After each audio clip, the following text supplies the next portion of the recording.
When you look in hindsight, looking back, I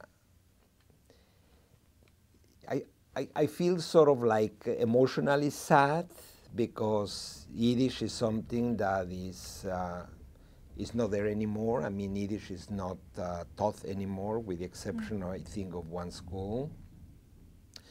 So, in the one hand, there is a feeling of sadness, and in the other hand, there is a feeling of, oh, I was so lucky to be part of that experience, to have had the opportunity of reading Sholem Aleichem and Sholem Ash and Yitzchok Leibush Peretz and Singer and all those authors, and it was very nice. But the problem is that because Yiddish was sort of like dying little by little, I didn't have the opportunity to practice it.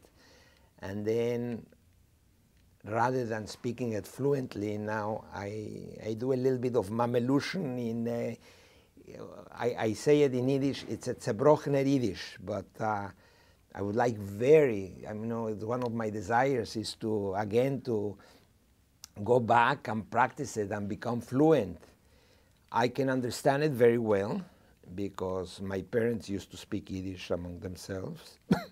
And sometimes they would speak Yiddish to me and to my sister. But I haven't had with whom to practice it, so it's a pity, no? And this is the reason why I became so interested when I first learned about the existence of this Jewish Yiddish Book Center.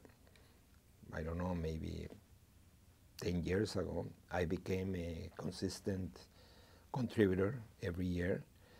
And today that we came to the graduation of my sister's grandson that went to a private school here, I said to her, I'm going to give you a surprise because we're going to go and explore together this center. So this is the reason why we are here. So this was fascinating. And what for me it's really amazing is the amount of work and investment that this center has sort of like carried out in order to keep this flame alive. You know, it's a very important piece in the culture of Jewish history to let it go. So I'm very proud. I'm very happy about these kinds of things that you are doing here.